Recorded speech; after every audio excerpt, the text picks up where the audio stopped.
Here. Just kidding. Stop, Joe. I thought maybe I can't hear her. That was Testing. good. Can you hear me now? There you are. Okay. We're good. Perfect. Okay, sorry about that. Councilmember Rodriguez, Here. Councilmember O'Farrell, Here, present. Councilmember Buscaino, Here, good afternoon. Councilmember Lee, Present. and Councilmember Harris Dawson, currently not present. 4 members present. You have a quorum, Madam Chair. Thank you so much. If you'd please announce the call-in information for individuals wishing to speak on today's agenda items, you'd provide that info. Members of the public who would like to offer public comment on the items listed on the agenda should call 1-669-254-5252 and use meeting ID number 161-586-7607 and then press the number sign. Press the number sign again when prompted for participant ID. Once admitted into the meeting, press *9 to request to speak. And note, when it is your turn to speak, an automated Zoom voice will ask you to press *6 to unmute. Thank you. And so we'll go ahead and first take public comment, and we'll be taking up to 30 minutes of public comment today. And again, callers wishing to speak, please select *9 to raise your hand. And when it is your turn, Zoom will prompt you to select *6 to unmute yourself. So let's go ahead and start.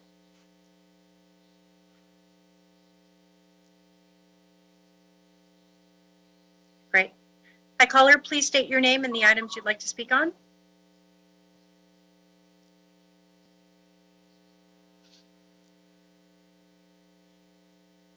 No. I'd like to speak on all items and general public comment. What is my time, please? You've got 3 minutes. Go ahead. Thank you, Mommy. You know, little kids have been afraid of the police recently due to the George Floyd murder by individual police officers who, under the civil rights violations, violated this man's protective free speech while walking on the sidewalks in a small town. And he never used the word "fuck the police," but they killed him, and I feel really bad for his family and his little daughter. But now that we're using police to help police COVID, Mommy, I'm afraid we have to vaccinate all police officers because it's the only way to protect the police from a disease that continues to surge in California all the way to the east coast of Afghanistan, where they killed 13 Marines. And they left $20 billion of war weapons, so we could speak to be the items on the agenda. But I'm speaking on all items. Can I speak about the police? Is it this public safety meeting, Mommy? Want me to name the items? I want to speak on item 1. I want to speak on item 2. I want to speak on item 3, 4, 5, 6, 7, all the way to the end. So, now let me do my general public comment, you fat bitch, since you interrupted Herman. Because Bob Bloomfield hung up on Wayne Spindler after I used my name, Dick, as a public comment, protected my name under the Brown Act, and you hung up on me, you fucking Bob Bloomfield. You're as stupid as that dumb black man, Marquise Obama, Jama Dama. And the court held that we must interpret the language as sharp attacks on government and public officials. Adding that language in the political arena is often, fuck you, repetitive, abusive fat bitches like Nuri, and inexact like you, nigger. Hey, this is not relevant. Fuck you, nigger. Okay, thank you.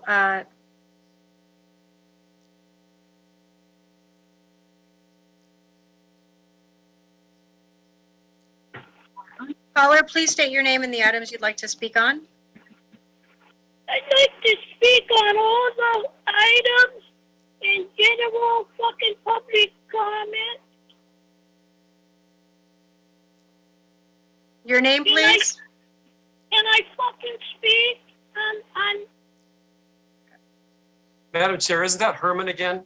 It sounded like it, but sometimes I can't differentiate, and when they don't use their name, it makes A it very... jackass is a jackass. Caller, please state your name and the items you'd like to speak on. Hello? Hi. Hello? Hello. Please state your name and the Hello. items you'd like to speak on. General public comment and item number 3, please. Okay, you've got a minute for each, so go ahead. Hi, my name is Chris Larson. I'm president of Los Angeles Women Fire Service. My general comment is regarding Mayor Garcetti's executive directive number 3 on harassment and discrimination. Part of that study cited that 90% of incidents of harassment do not result in formal complaints, indicating that nationwide these incidents may be more prevalent than statistics would suggest. Victims of harassment and discrimination face considerable barriers to filing formal complaints due to fear of blame, disbelief, and retaliation.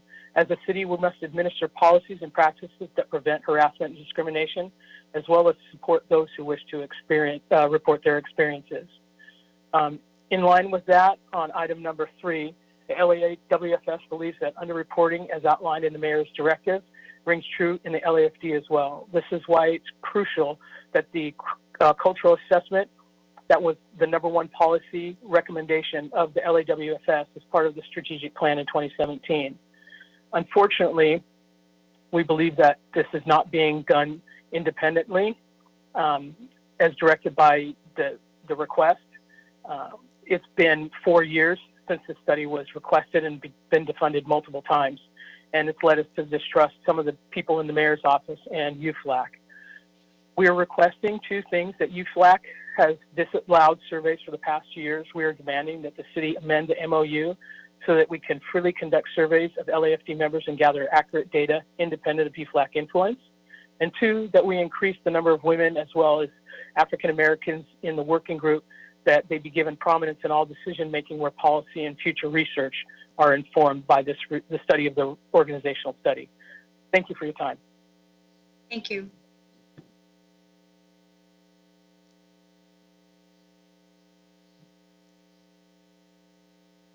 Caller, please state your name and the items you'd like to speak on.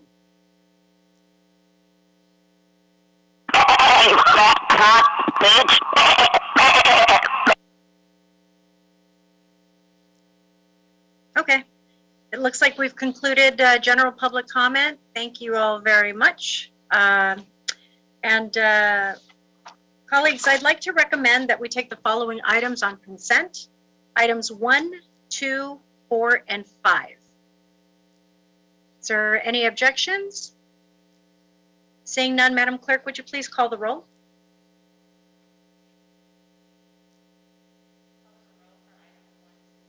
Oh, we can't hear you. Calling the roll for items 1, 2, 4, and 5. Councilmember Rodriguez. Aye. Councilmember O'Farrell. Aye. Councilmember Buscaino. Sorry, I have a friendly amendment on 5. Oh, okay, let's hold 5. Thank you, Madam Chair. So 1, 2, and 4, please. Thank you. Sorry. Recalling the roll for items 1, 2, and 4. Councilmember Rodriguez. Aye. Councilmember O'Farrell. Aye. Councilmember Buscaino. Aye. Councilmember Lee. Aye. And Councilmember Harris Dawson. Yes. 5 ayes. Those items are approved. Mr. Buscaino, did you want to speak to item 5? You're on mute. I've heard that before.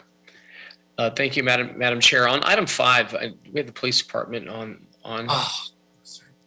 That's it. I want you to marry me now. Really? Mitch. Mitch, really? Love you too, but No. oh, You know, you were on mute and I should have been on mute. okay. I'm not. Question on how will this transfer of funds have an impact on LAPD operations? Is there someone on the line that can help, Madam Chair? Sure. I don't know if we have the CAO on, or, well, I see Tom is there. So, Madam Clerk, if you please go ahead and call item number 5 officially, and then we'll go ahead and ask questions for Mr. Brennan. Item number 5 is a city administrative officer report relative to funding from various departmental expense accounts to replenish the Environmental Equity and Justice Fund, which advanced funds for the cleanup, repair, and support costs related to the Los Angeles Police Department controlled detonation of illegal fireworks on East 27th Street. Thank you. So, Mr. Brennan, I'm not sure if you heard Mr. Buscaino's question, but Mr. Buscaino, if you want to go ahead and repeat it. Thank you, Madam Chair. Just wanted to know how the fund transfer will have an impact, or if there will be an impact on LAPD's operations. Good afternoon. This is Tom Brennan. I'm the Chief Financial Officer and Commanding Officer of Fiscal Group for LAPD. When this request came through, as part of the motion, we went through the various accounts that we have. If you look at the breakdown of the transfer, you will see that we have balanced this out through a variety of departmental accounts to minimize the impact on the department. Our evaluation is that this particular request we will be able to manage within the funds that we are transferring the funds from.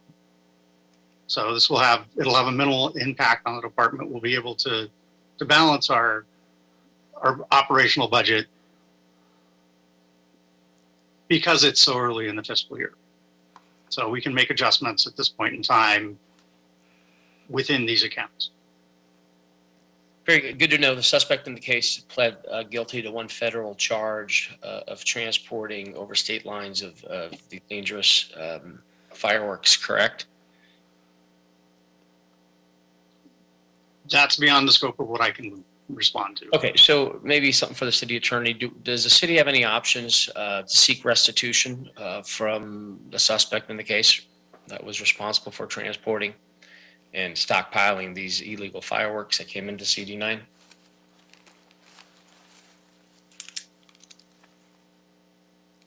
Hi, that is something that we certainly can look into. I'm not certain if the responsible city attorney department has looked into this, but that's something that we can definitely report back on. Okay, good to know. I appreciate the response. Madam Chair, I just ask for a friendly amendment. That amendment would be to request the city attorney to report on the feasibility of seeking restitution from the individual responsible for transporting, stockpiling illegal fireworks involved in the explosion in CD9. Happy to second that. Thank you. Not a problem. Thank you, Mr. Buscaino. And with that, Madam Clerk, if you go ahead and please call the roll.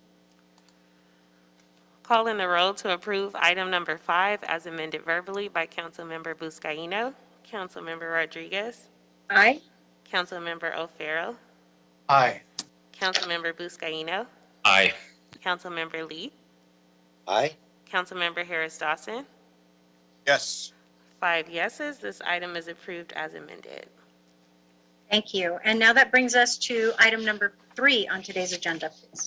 Item number 3 is a motion by Council Members Martinez, Rodriguez, and Brahman relative to a status update on the organizational study to assess workplace issues concerning members regarding respectful workplace environment and zero tolerance policies funded in the fiscal year 2019-2020 Los Angeles Fire Department budget. Thank you. And I understand, I know we have Chief Everett and Gutierrez with us to answer questions. Good afternoon, Madam Chair, honorable members, Public Safety Committee. Deputy Chief Graham Everett, I serve as the Chief of Staff. I just want to give you a quick background, and then Chief Gutierrez, who's the Commanding Officer of our Training and Support Bureau, who's actually leading our connection to the assessment, can fill in any details about the current events and status of the plan of the program. So as you may recall, the fire chief made this a priority back in 2018. We were looking for an outside party to assess our work environments and provide recommendations to make any necessary improvements throughout the department. We utilized all input from our stakeholder groups, the LA Women in the Fire Service, the Stentorians, Los Bomberos, UFLAC, and the Chief Officer Association in putting that together. Also, we included the Board of Fire Commissioners, some representatives that were included there. Those discussions carried on into a work environment work group that the chief established with those same organizations. And so there was a lot of discussion going on before we were able to get an RFP started. During the budget process in 1920, as the motion states, the council was able to add back that budget request for that money. And so we had it and we were ready to go. The RFP was finalized in September of 2019. There was a lot of vendors that were considered, and the selection of the vendor is Deloitte. That was made by a committee consisting of representatives from the mayor's office, personnel department, board of fire commissioners, all the stakeholder groups, and also the labor organizations and the fire department.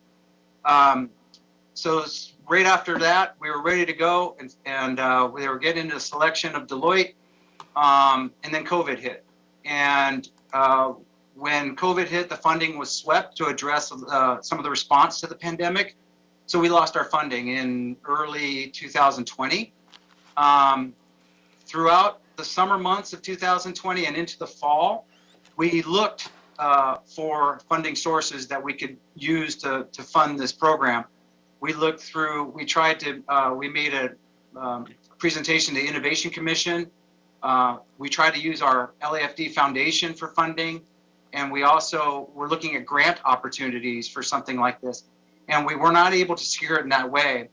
We came up with an idea, and we were able to reallocate some of the training funds that we had in the department. And basically in early 2021, we were starting to move that money around. And in June of 2021, we were able to secure that money needed to get this off the ground. We had to do some adjustments to the scope of work and to finalize the contract with Deloitte, which we were able to do, and it was executed in July of 2021.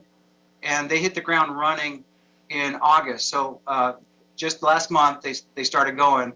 And as I mentioned, our Training and Support Bureau took the lead on that in August. They were part of this whole thing, and Chief Gutierrez is also with us today. He can provide you a status update and the progress of the assessment and exactly what they're going to be looking at and kind of the deadlines that we're looking at. Good afternoon, Madam Chair, honorable members. My name is Stephen Gutierrez. I'm the commander of the Training and Support Bureau. As mentioned by the Chief of Staff, once the department identified funds, we immediately began to work with the city attorney to execute the contract and partner with Deloitte Consulting LLP on the project. The current state and overview is as follows. On August 2nd, 2021 of this year, Deloitte initiated a kickoff meeting with all department stakeholder groups to outline the project and present timelines. As part of the continuous journey to create a more effective and equitable department, the objectives established by Deloitte are as follows.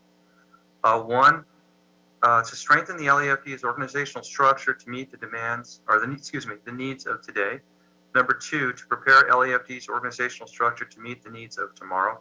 And finally, number three, build upon progress and focus action-oriented recommendations to continue that momentum.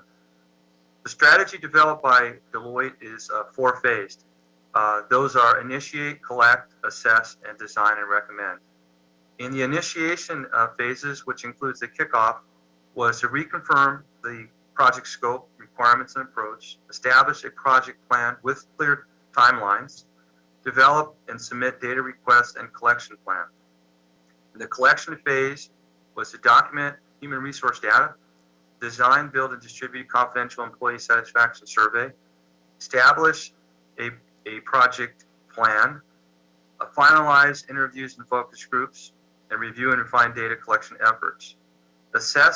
Throughout the assessment will be to analyze organizational and operational data, interpret and receive validation of all quantitative and qualitative data, apply 2 benchmarks to the LAFD to identify best practices, identify and provide a summary of opportunity of areas, and then finally to design and recommend. That would be to make recommendations and draft an implementation plan, draft principles and criteria to prioritize opportunities, facilitate 2 workshops to align on findings, opportunities, and a roadmap for recommendations. And then finally, refine recommendations and findings and present a final plan to all stakeholders. The assessment will collect quantitative and qualitative data in the form of interviews, focus groups, and an all-employee confidential survey.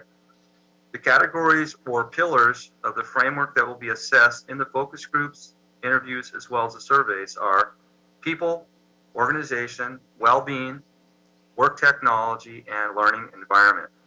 These are overarching areas that will intersect among 30 impact areas that will be assessed. The current timeline is very aggressive. As I mentioned previously, we began this August 2nd of 2021 with the kickoff, and that was to assess and collect a number of required data that was requested, up to 18 areas through the department.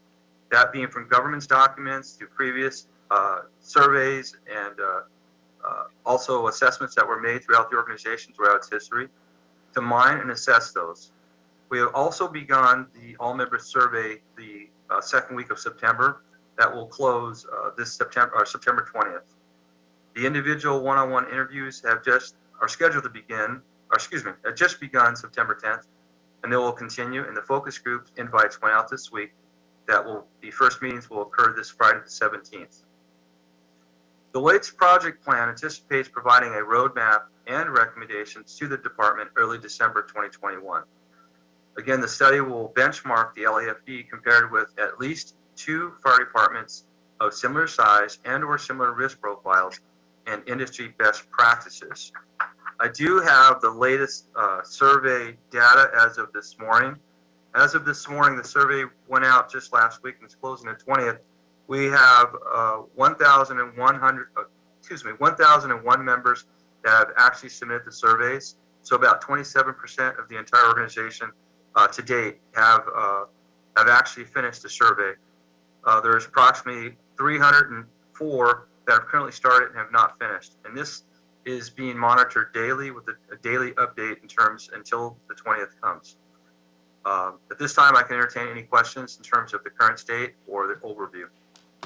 So, and thank you, because I was going to ask you about the participation rate, because obviously you can only assess what you get in return in terms of that participation data.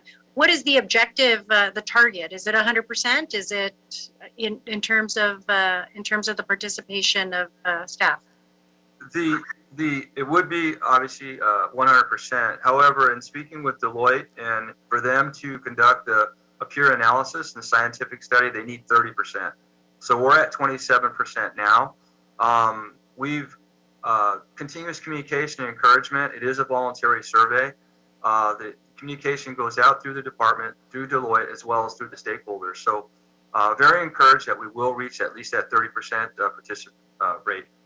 I would just ascertain that I think it would be important to make sure that the diversity in terms of both gender and ethnicity is fairly robust in terms of the participation, because that I think also contributes to what the outcomes would look like, I would presume. So I think that's also very important. Are they measuring the participation with respect to how that's broken out to make sure that we have comparable participation in terms of that those that are participating are reflective of the diversity of this department?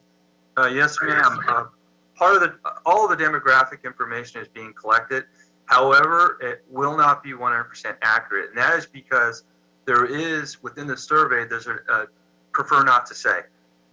So even with that being said, all the collection of all demographic information will be put in there. We'll see every participant in terms of gender, ethnicity, time of service, age, etc. However, if they elect, that being the participant in the survey, prefer not to say, that won't measure in the overall metric.